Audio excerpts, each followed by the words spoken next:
গুলি করে খুন করা হলো শুভেন্দু অধিকারীর পিএ চন্দ্রনাথ রথকে। কেন খুন? শুধুই কি রাজনৈতিক প্রতিহিংসা, নাকি আরও অন্য কিছু? টার্গেটই কি ছিলেন শুভেন্দু অধিকারী? বন্ধুগণ, এই মুহূর্তের ব্রেকিং নিউজ আপনারা জানেন।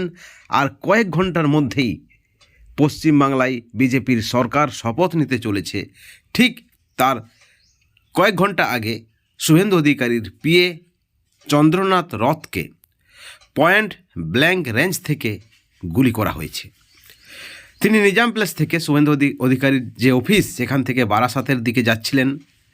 একটি গাড়ি তার রাস্তা আটকায়। তারপর দুজন বাইক আরোহী এসে এলোপাথাড়ি গুলি চালায়। প্রচুর রক্তক্ষরণ হয়, মাথায়, পেটে এবং বুকে গুলি লাগে।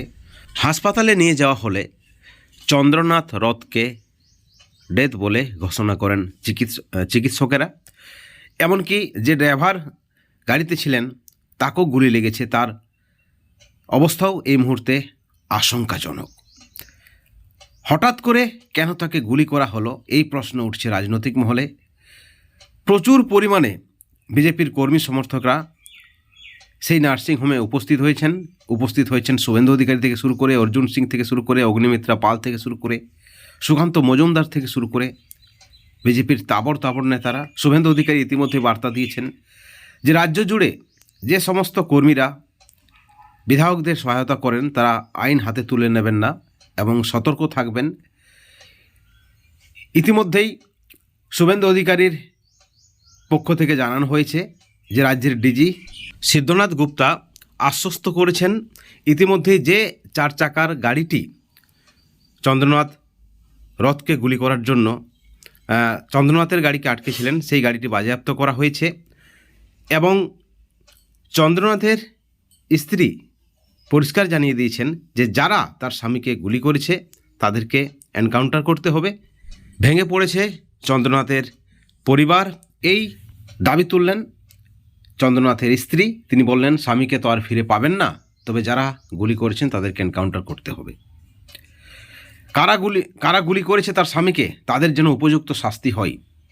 বিজেপির পক্ষ থেকে দাবি করা হচ্ছে অভয়ের মতো এই বিচার পড়ে থাকবে না, এই বিচার দ্রুত পাবে। যারা দোষী তারা উপযুক্ত শাস্তি পাবে। বন্ধুরা, এই যে ঘটনা, হঠাৎ করে পশ্চিমবাংলার রাজ্য রাজনীতি উত্তপ্ত হয়ে উঠেছে।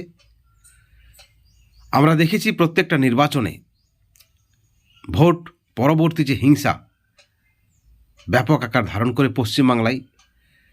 বিজেপি কর্মী সমর্থকদের দাবি এই খুনের নেপথ্যে তৃণমূল জড়িত। সুপারি কিলার দিয়ে চন্দ্রনাথ রথকে গুলি করা হয়েছে, কারণ শুভেন্দু অধিকারীর সমস্ত দায়িত্বে ছিলেন চন্দ্রনাথ রথ। ভবানীপুরে শুভেন্দু অধিকারীর জয়ের জন্য চন্দ্রনাথ রথ সকল প্ল্যানিং করতেন, মিটিং মিছিল অ্যারেঞ্জ করতেন এবং শুভেন্দু অধিকারীর অত্যন্ত ঘনিষ্ঠভাজন ছিলেন চন্দ্রনাথ রথ। অত্যন্ত খারাপ খবর পশ্চিমবাংলার রাজনীতির জন্য। এবং আপনারা যারা আমাদের চ্যানেলে এই খবরটি দেখছেন তাদের কি প্রতিক্রিয়া এই খবরে অবশ্যই আমাদের চ্যানেলে